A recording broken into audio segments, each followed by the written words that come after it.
सी अगर अभी तक आपने प्रिपरेशन शुरू नहीं की है सीए फाउंडेशन सितंबर 26 की, या फिर आपने पहले अटेम्प्ट दिया है विच इज़ मई 26 में 50-50% चांसेस हैं, या फिर आपके ऑलरेडी मल्टीपल अटेम्प्ट्स हो चुके हैं, आपको पता है आप फेल होने वाले हो और अभी तक आपने प्रिपरेशन शुरू नहीं की आउट ऑफ फियर और एनीथिंग एल्स, मैं बता रहा हूँ you are gonna regret it a lot. उसका मेरे पास बहुत सारा रीज़न है।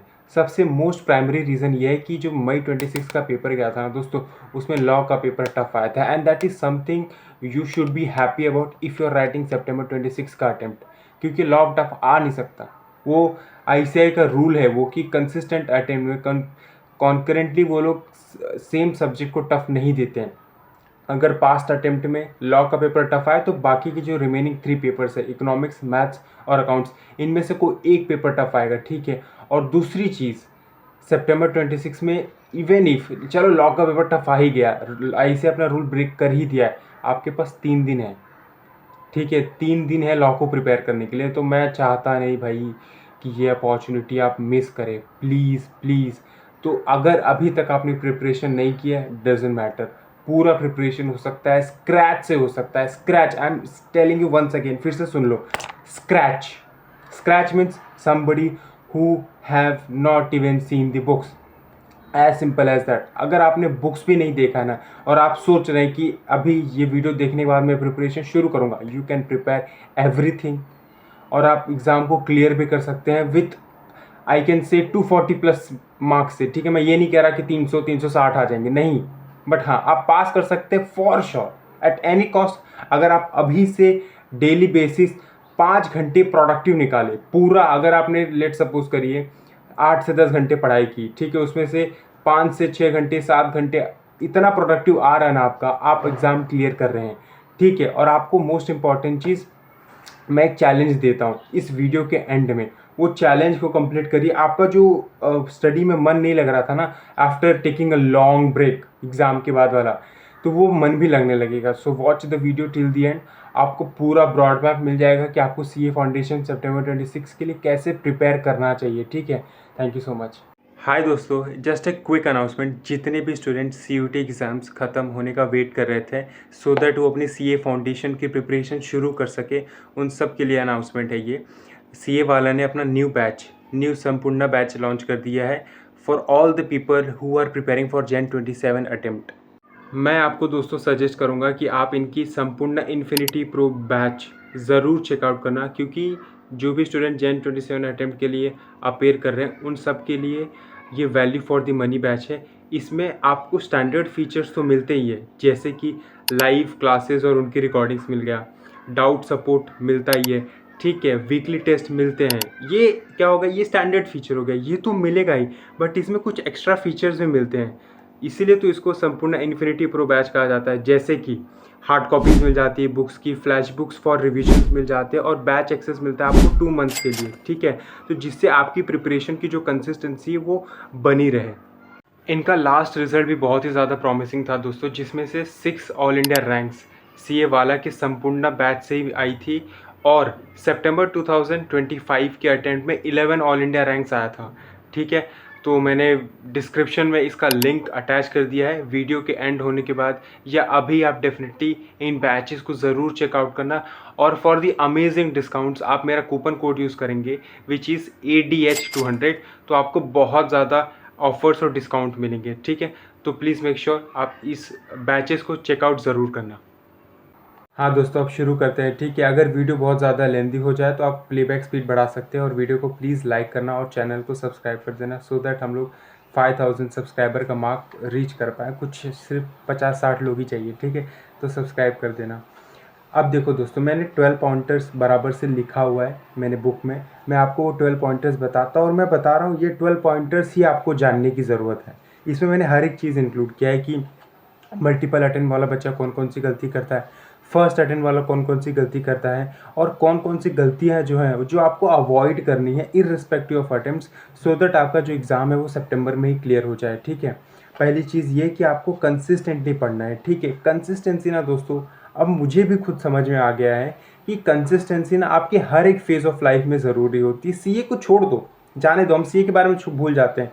अगर आपको बिजनेस करना है आपको कंसिस्टेंट रहना है, अगर आपको जॉब पे जाना है तो आपको महीने के 30 दिन जाना है, तब जाके आपको सैलरी मिलती है।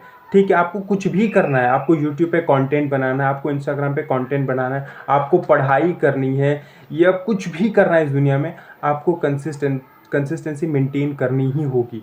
ठीक है, और कंसिस्टेंसी आपको पूरी ज़िंदगी भर मेंटेन नहीं करनी होती है। ठीक है, एटलीस्ट स्टडी के केस में आपको पढ़ना कितना है, 3 महीने पढ़ने, मुश्किल से आपके पास 82 डेज़ है, 82 डेज़ पढ़ना है। ठीक है, उसमें से कम 10-15 दिन तो संडेज़ होते हैं। ठीक है, तो उसमें से 70 डेज़ मुश्किल से पढ़ने हैं, आपको 70 डेज़ कंसिस्टेंट रहना है, दैट्स इट। वही एक रिक्वायरमेंट है just to clear this exam. तो प्लीज़ कंसिस्टेंट रहिए। ठीक है, और कंसिस्टेंसी का मेरा ये मतलब नहीं है दोस्तों कि आपको 10 से 12 घंटे रोज़ पढ़ना है, नहीं। कंसिस्टेंसी का मतलब है कि आपको रोज़ पढ़ना है। ठीक है, हफ्ते में 7 दिन होते हैं, 7 दिन में से आपको 6 दिन पढ़ना है, 1 दिन आपको ब्रेक लेना है हर एक हफ्ते। ठीक है, और आप सीए फाउंडेशन में, तो मेरी आपसे एक्सपेक्टेशन इतनी है कि आप 8 से 10 घंटे पढ़ाई करेंगे या 6 से 8 घंटे पढ़ाई करेंगे डेली बेसिस पे। बट उसमें से प्रोडक्टिव आवर्स जो होंगे ना, जिसमें आपका पीक प्रोडक्शन होगा आपके आउटपुट का, आपके स्टडीज़ का, वो सिर्फ 5 आवर्स का होना चाहिए। अगर आपने इतना कर लिया ना मेरे भाई मेरे दोस्त, आप 240+ आराम से लेके आ जाएंगे। ठीक है, एंड नेक्स्ट पॉइंट, आपको रिविजन नहीं करना दोस्तों, समझे? आपको सब्जेक्ट का रिवीजन करते हुए नहीं चलना है, आपको क्यूमुलेटिव रिवीजन करना है। मतलब क्या कि लेट सपोज करिए आपने इकोनॉमिक्स में फर्स्ट 4 चैप्टर्स को कंप्लीट कर लिया। ठीक है, अब आप 5th चैप्टर पे मूव ऑन कर रहे हैं। ठीक है, तो पहले आधे घंटे निकाल के जस्ट पेजेस को ना गो थ्रू करिए, बस पेजेस को पलटते जाइए पहले 4 चैप्टर के, सो दैट सारे जो कॉन्सेप्ट्स है ना वो आपके दिमाग पे चले जाए वापस से कि अच्छा ये फर्स्ट चैप्टर में ये कॉन्सेप्ट था, सेकंड में ये था, थर्ड में ये था, फोर्थ में ये था, अब नाउ 5th पे जा सकते हैं हम लोग। सिर्फ आधा घंटा लगेगा 4 चैप्टर को ऐसे बस स्क्रिबल करने में। ठीक है, और ये चीज़ आपको हमेशा करनी है, ये पूरे 84 डेज। ठीक है, 82 डेज बचे, सॉरी। तो ये चीज़ आपको पूरा करना है, जितना भी आपके पास टाइम बचाना दोस्तों, कि क्यूमुलेटिव रिवीजन फॉलो करना, और ये चीज़ सारे सब्जेक्ट के लिए फॉलो करना है, स्पेसिफिकली लॉ और इकोनॉमिक्स के लिए, क्योंकि वो थियरी सब्जेक्ट्स है। ठीक है, इकोनॉमिक्स में भी फिर भी आप समहाउ मैनेज कर लेंगे। ठीक है, अच्छे से 2 बार रिवीजन कर लिया हो जाता है काम, क्योंकि वहाँ पे कुछ रिटेन नहीं करना है। लॉ जैसे सब्जेक्ट में आपको बहुत सारी चीज़ें रिटेन करनी है, तो उसके लिए वही एक सोल्यूशन है, क्यूमुलेटिव तरीके से पढ़ाई करिए।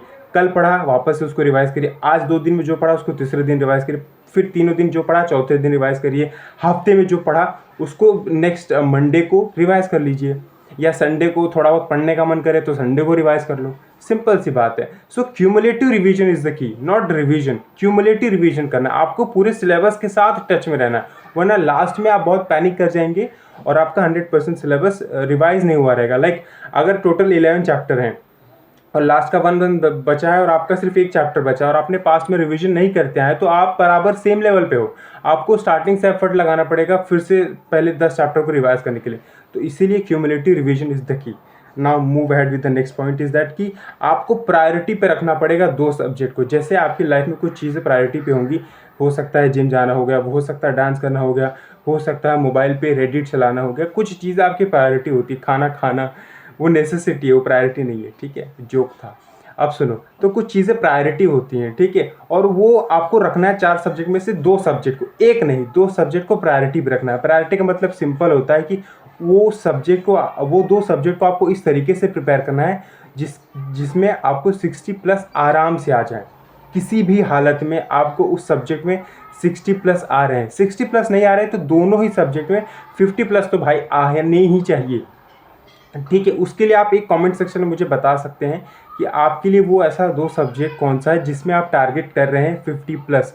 ठीक है, जैसे कि my personal advice would be कि आप अकाउंट्स में और इकोनॉमिक्स में टारगेट कर सकते हैं, क्योंकि यूजुअली इनके पेपर्स बहुत ज़्यादा प्रिडिक्टेबल होते हैं और टफ नहीं आते हैं। तो आप इस सब्जेक्ट में 50+ टारगेट कर सकते हैं। और मैं ऐसा क्यों कह रहा हूँ कि भाई क्यों कह रहे हो मुझे 50+ लाने के लिए 2 सब्जेक्ट में, उसका रीजनिंग यही है कि बच्चे जो है, अगर आप इंडिविजुअली पास हो जाते हो तो कभी कभी एग्रीगेट 170, 180, 190 पे रुक जाते हो, 195 पे रुक जाते हो, तो वो दिन ना देखना पड़े आपको। इसीलिए अभी से 2 सब्जेक्ट को इस तरीके से प्रिपेयर करना फ्रॉम द डे 1, जब आप स्क्रैच से शुरू कर रहे हैं कि भाई इस सब्जेक्ट में मेरे को 50+ लाना है, इस सब्जेक्ट में मेरे को 60+ लाना है तो लाना है। बुक के कवर पे 60 लिख दो बड़े मार्क्स में कि भाई मेरे को 60 तो चाहिए। ठीक है, इससे आपकी एग्रीगेट की भी इशू सॉल्व हो रही है। तो हर एक पॉइंटर ना दोस्तों जिस तरीके से मैंने डिज़ाइन किया है वो आपके हर एक मतलब जो प्रोसेस है सीए फाउंडेशन की 82 डेज़ का, उसमें जो भी प्रॉब्लम्स आएगी ना वो एक एक प्रॉब्लम को सॉल्व करते जा रहा है। तो आप पूरा वीडियो को एंड तक प्लीज़ देखना।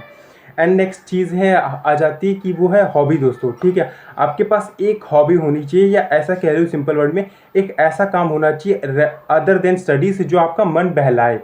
सिंपल वर्ड यही होता है हॉबी का मतलब, कि स्टडी के अलावा आप कुछ ऐसा काम कर रहे हैं जैसे कि आपने दिन में 10 घंटे 12 घंटे पढ़ाई कर ली, 8 घंटे पढ़ाई कर ली, 6 घंटे पढ़ाई कर ली, अब पढ़ने का मन नहीं कर रहा, आप बहुत बोर फील कर रहे हैं, तो आपको सोशल मीडिया पे नहीं जाना है, रेडिट, यूट्यूब, इंस्टा पे नहीं जाना है, व्हाट्सएप पे नहीं जाना है। ठीक है, आपको कुछ ऐसा एक्टिविटी करना है जिसकी वजह से आप वापस से उस एक फ्रेशनेस आपकी बॉडी में आ जाए कि भाई अब मैं वापस से पढ़ सकता हूँ। उसके लिए कुछ भी हो सकता है, लड़कों के लिए मोस्टली जिम हो सकता है, या वॉकिंग पे जाना हो सकता है, या किसी इंसान से बात करना हो सकता है। इट माइट बी एनीथिंग जो आपको लगता है, चेस खेलना हो सकता है, कैरम खेलना हो सकता है, या किसी की स्ट्रीम देखनी हो सकती है, या तारक मेहता का देखना हो सकता है, एनीथिंग जो आपको फ्रेशनेस दे। ठीक है, तो आप वो चीज़ ज़रूर करना ड्यूरिंग दी जब आपको फील हो कि भाई अब मेरे से नहीं पढ़ा जा रहा है, तो उस टाइम पे आप ये चीज़ कर सकते हैं। जैसे कि मैं मेरी आदत बताता हूँ, जब मैं बहुत थक जाता था पढ़ के ना दोस्तों, तो मैं क्या करता था, मैं रात को पढ़ता हूँ तो मैं पूरे लाइट्स ऑफ कर देता था, मैं ईयरफोन लगाता था और कोई भी गाने प्ले कर देता था लैपटॉप में, और मैं मस्त, कोई तो देख नहीं रहा है मेरे को, मैं मस्त डांस करता था 10-15 मिनट। डांस करने से क्या होता था, पूरी बॉडी एकदम मूवमेंट, उसका अलग मूवमेंट हो जाता था, पूरी बॉडी में गर्मी भी आ जाती थी और थोड़ा अच्छा फील होता था 10 मिनट डांस करने के बाद। फिर उसके बाद मैं कुछ खा के वापस से पढ़ने बैठ जाता था। तो उस तरीके से आपको एक कोई भी ऐसी चीज़ डेवलप करनी है या ढूंढनी है जिसकी वजह से आप बेसिकली फ्रेशनेस महसूस कर पाएँ after studying for a long hours. Now दोस्तों नेक्स्ट पॉइंट ये है कि अगर आपके पास कोई स्टडी पार्टनर है ना दोस्तों, तो वो बहुत ही जो जर्नी है ना वो आपकी आसान कर देगा। और अब मैं आपको एडवाइस करूँगा कि हैव अ स्टडी पार्टनर। ठीक है, हैव अ स्टडी पार्टनर। या तो अगर आपके पास लेट सपोज करिए आपको दोस्त बनाना नहीं आता, या आपके पास स्टडी पार्टनर हो ही नहीं सकता, तो गो टू द लाइब्रेरी जाइए नियर बाई। ठीक है, लाइब्रेरी भी नहीं जा सकते तो यूट्यूब पे स्ट्रीम्स देखा करिए, सो दैट आप अच्छे तरीके से पढ़ पाएँ। अब मैं क्यों कह रहा हूँ आपके पास स्टडी पार्टनर होना चाहिए, लाइब्रेरी होना चाहिए। स्टडी पार्टनर से क्या होता है ना दोस्तों, कंपैरिजन होता है। ठीक है, आप देखो ह्यूमन की टेंडेंसी है, आप किसी को कैसी भी एडवाइस दे दीजिए कि प्लीज़ कंपैरिजन मत करिए, कंपैरिजन मत करिए, बट वो क्या होता है ना, जब आप 2 लोग प्रिपेयर कर रहे हैं ना, 3 लोग प्रिपेयर कर रहे हैं, तो कंपैरिजन हो जाता है कि यार उसने यार अब तक 4 टॉपिक्स कंप्लीट कर लिए हैं, मैं अब तक कुछ पढ़ाई नहीं किया, मेरा इतना सिलेबस पेंडिंग है। तो कंपैरिजन, दिमाग जो है ना वो ऑटोमेटिकली कंपैरिजन करता है ना चाह कर भी। तो वो चीज़ बहुत ही अच्छा मोटिवेशन होता है कि भाई अब इसको पीछे छोड़ना है, इससे आगे बढ़ना है। या तो अगर आपके पास पार्टनर है तो well and good, study partner. And अगर आपके पास इनकेस नहीं है ना, तो प्लीज़ अपने आप को ही अपना पार्टनर समझिए एंड चैलेंज योर सेल्फ। कैसे, आप मॉक टेस्ट पेपर दीजिए, आप उसमें लेट सपोज करिए 40 मार्क्स का मॉक टेस्ट पेपर था, आपने 25 मार्क्स स्कोर किया है, बीट दैट। 30 फिर आपने स्कोर किया, बीट दैट 35, बीट दैट 39। तो अपने आप को चैलेंज करें। कल आपने 8 घंटे पढ़े, चैलेंज योरसेल्फ, आज 8 घंटे 5 मिनट पढ़ूंगा। आज 8 घंटे 5 मिनट भी अचीव हो गए, नेक्स्ट डे बोलिए 8 घंटे 20 मिनट पढ़ूंगा। अगर इनकेस अगर आपके पास स्टडी पार्टनर नहीं है तो ठीक है। वैसे जैसे व्हाट्सएप ग्रुप्स भी होते हैं, YPT पे कम्युनिटीज़ होती है, तो आप वहाँ पे भी ज्वाइन कर सकते हैं दोस्तों।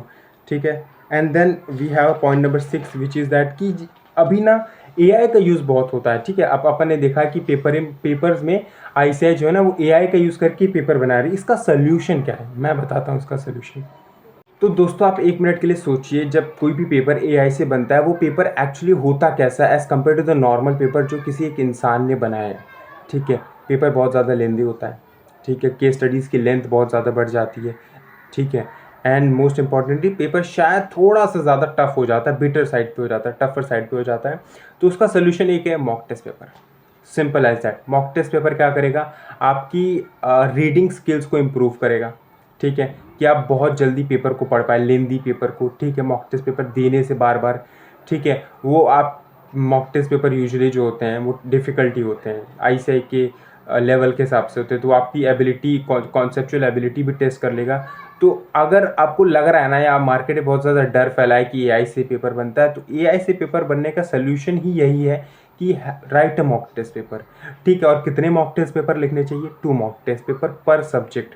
आईसीएआई खुद ये चीज़ कहता है by releasing 2 mock test paper every subject. अगर आप अफोर्ड नहीं कर सकते मॉक टेस्ट पेपर बाय करना, कोई बात नहीं, ICAI 2 mock test paper issue करता है, राइट दैट, उसको 2 to 5 के टाइमर में बैठ के लिखिए, that is more than sufficient, ठीक है। तो आपको हर सब्जेक्ट के लिए 2 मॉक टेस्ट पेपर लिखना है।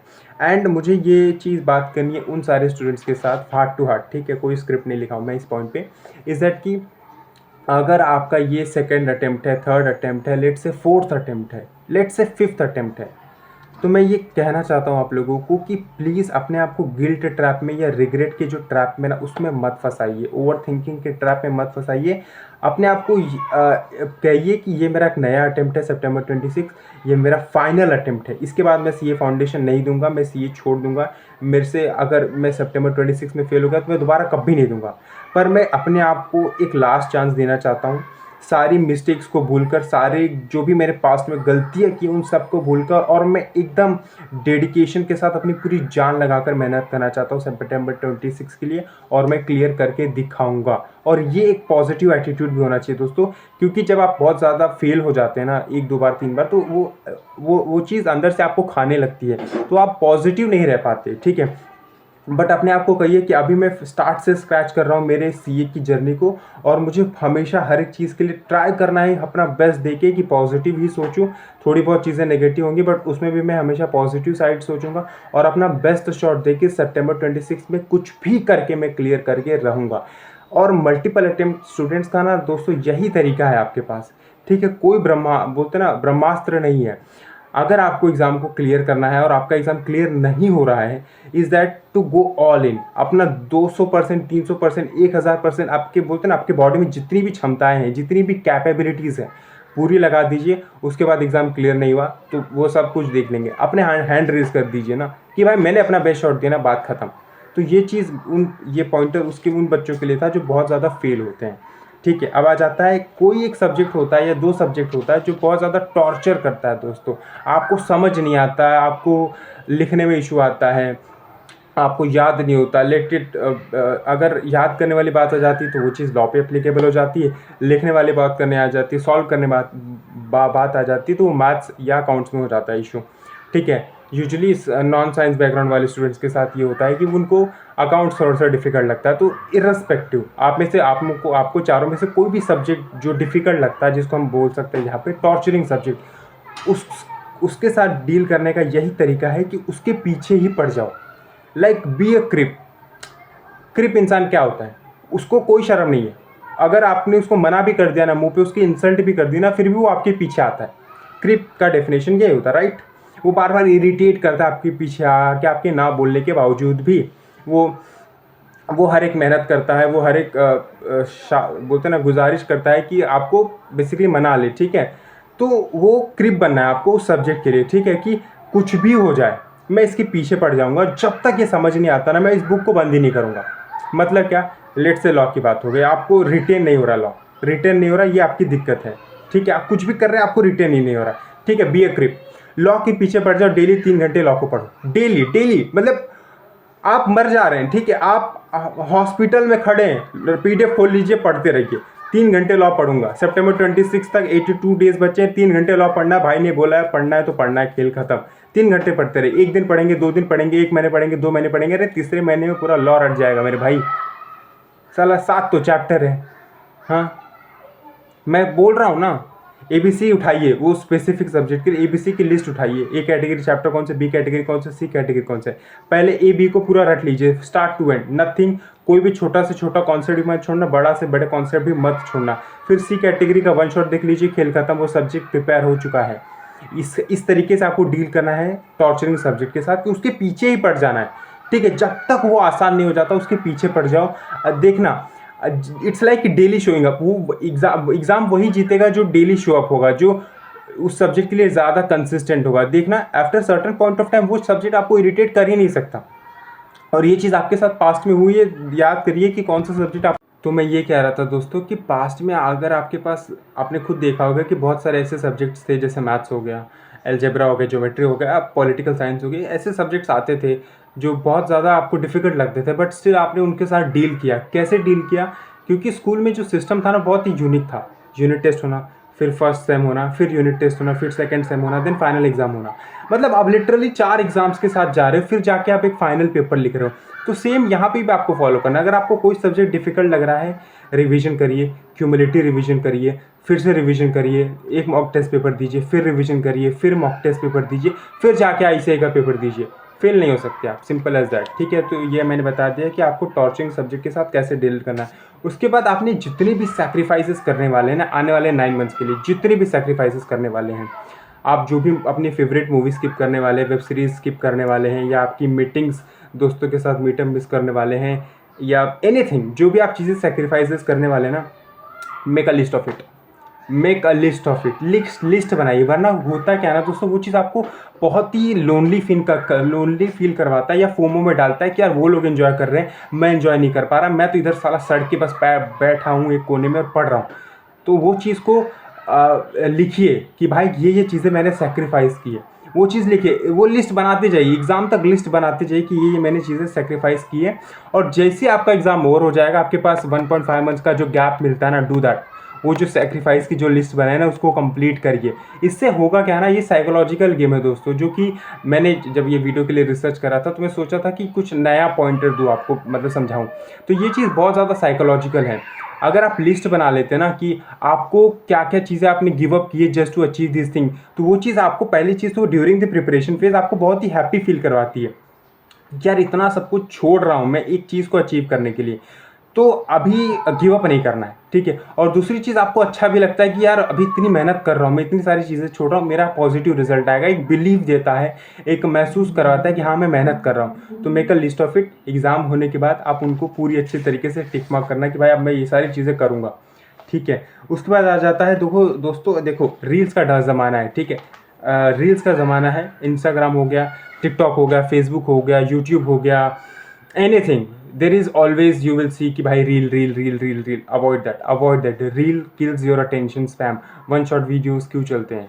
क्योंकि वो 1 शॉट है। ठीक है, 1 घंटे जो 32 घंटे का लेक्चर है उसको 5 घंटे में कवर किया जाता है। क्यों? क्योंकि लोग नहीं देख पा रहे हैं लॉन्ग फॉर्म वीडियोस। ठीक है, देखना ये वीडियोस भी कोई एंड तक नहीं देख पाएगा। ठीक है, क्यों? क्योंकि सब रील रील रील रील। तो आपको आने वाले 82 डेज के लिए रील्स नहीं देखना है, क्योंकि वो आपकी अटेंशन स्पैन की एकदम मतलब, तो नहीं देखना है, बस नहीं देखना है, तो बस that's it, there is full stop to it. नहीं देखना है मतलब वो हर एक तरीके से आप सर्च मारे ना दोस्तों, आपको समझ में आ जाएगा कि long form videos they consume करना is way healthier than consuming short form content. ठीक है, तो please avoid that at any cost. ठीक है, उसके बाद आ जाता है सिलेबस को जो आप कवर कर रहे हैं ना दोस्तों, कोई भी सब्जेक्ट का सिलेबस को कवर कर रहे हैं तो आपको एक थोड़ा सा डिफरेंट अप्रोच फॉलो करना है फॉर सितंबर 26 अटेम्प्ट। ठीक है, अगर आप रिसेंट के अटेम्प्ट्स के पेपर के ट्रेंड देखेंगे ना, तो आपको ना पेपर को एक्यूरेसी के साथ प्रिपेयर करना है विथ 80 to 90% कंप्लीशन। मतलब क्या, एक सब्जेक्ट अगर आप लॉ प्रिपेयर कर रहे हैं तो आपको उसका 80% सिलेबस पूरा करना है, और उस 80% सिलेबस में भी आपको कोई भी माइन्यूट चीज़ें भी नहीं छोड़नी है। मतलब फ्रॉम डी से लेके ए से लेके जेड तक बेसिकली सब कुछ आना चाहिए आपको उस 80% सिलेबस की कवरेज में। ठीक है, और एक्यूरेसी कॉन्सेप्ट यही कहता है कि अगर आप जो भी सिलेबस कवर कर रहे हैं, अगर आपने उसको एक्यूरेसी के साथ मेंटेन कर लिया, मतलब क्या कि आपने 80% लॉ का सिलेबस कंप्लीट किया और आपको 80% सब कुछ आता है, एवरी कॉन्सेप्ट, तो खेल खत्म। फिर आपने 20% का सिर्फ 1 शॉट वीडियो देख के चलेगा, आपका काम हो जाएगा। But I am telling you once again, मैं ये नहीं कह रहा दोस्तों कि आपको पूरा सिलेबस छोड़ के जाना है या कुछ भी सिलेबस छोड़ के जाना है। मैं ये कह रहा कि जो सिलेबस आप नहीं भी पढ़ के जा रहे हैं ना, उसके लिए भी आपको 1 शॉट या एक बार रीडिंग लगा के ज़रूर जाना है। ठीक है, तो प्लीज़ आप अब से आपको ना पूरा 100% सिलेबस कवर करना है, और अभी it's very much possible. 82 days है very much possible to cover entire syllabus. ठीक है, और YouTube से भी कवर कर सकते हैं आप, और उसके लिए मैंने ना प्रॉपर एक वीडियो बनाई है जिसमें कि YouTube पे कैसे प्रिपेयर कर सकते हैं फ्रॉम स्क्रैच, इंक्लूडिंग प्लेलिस्ट मैंने बना के दिया है। वो मैंने वीडियो 1 हफ्ते पहले अपलोड कर दिया, लिंक उसका डिस्क्रिप्शन में डाल दूंगा कि कैसे CA फाउंडेशन को फ्रॉम स्क्रैच यूट्यूब से प्रिपेयर किया जा सकता है। तो प्लीज़ एक्यूरेसी का कॉन्सेप्ट फॉलो करना, और जितना भी सिलेबस कवर करना है उसको अच्छे तरीके से कवर करना है। ठीक है, now comes to the time of a challenge, कि अब मैं आपको चैलेंज देता हूँ दोस्तों। ठीक है, अगर आपने ये चैलेंज कंप्लीट कर दिया ना तो मज़ा आ जाएगा। ठीक है, मैं ये चैलेंज इसलिए, ये मत सोचना कि मैं ये चैलेंज इस वीडियो की रीच बढ़ाने के लिए बोल रहा हूँ, नहीं, ये चैलेंज इसलिए दे रहा हूँ क्योंकि चैलेंज करना मुश्किल है, जो कर लेगा वो ट्रैक पे आ जाएगा CA फाउंडेशन सितंबर 26 अटेम्प्ट के लिए, और वो पढ़ना मेंटेन कर पाएगा कंसिस्टेंटली। 3 दिन का चैलेंज है, सिंपल बात रखूँगा, 3 दिन का चैलेंज है। 3 दिन पे आपको डेली बेसिस पे 3 दिन लगातार डेली बेसिस पे 10 घंटे पढ़ने हैं, और आपको डेली जब आपका 10 घंटे का टाइमर कंप्लीट होगा, जिस वक्त कंप्लीट हुआ है, आपको कमेंट सेक्शन में आना है, इस वीडियो के कमेंट सेक्शन में आना है कि लिखना day 1 completed, day 2 completed, day 3 completed. जब आपने 3 दिन आपने 10 घंटे डेली पढ़ लिया, मतलब 30 घंटे पढ़ लिया ना, आप देखना आपको कुछ चीज़ों की रियलाइजेशन होगी जो आप खुद लिखेंगे कमेंट सेक्शन में, ठीक है। बस 3 दिन आप मोबाइल को साइड में हटा दो, दोस्ती को साइड में हटा दो, दुनियादारी को साइड में हटा के सोना है आपको, खाना है आपको अच्छे से, आपको पढ़ना है, और ये जो 3 चीज़ें, सोना, खाना, पढ़ना, 3 दिन करना है आपको। ये 3 दिन करिए और उसके बाद बताइए मुझे कमेंट सेक्शन में कि day 1 completed, day 2 completed, day 3 completed, और उसके बाद बताइए कि आपने क्या रियलाइज़ किया ये 3 दिन 10 घंटे पढ़ने के बाद। अगर आपने ये चीज़ कंप्लीट कर लेना दोस्तों, मैं लिख के दे सकता हूँ, आप आने वाले जो 82 डेज है ना उसमें कंसिस्टेंट भी रहेंगे, और आपका एग्ज़ाम का जो रिजल्ट है ना वो पॉजिटिव भी आएगा। So that's it for this video. Thank you so much for watching till the end. Please video को लाइक करना और चैनल को सब्सक्राइब कर देना, so that we can hit 5000 subscriber का mark. Thank you so much.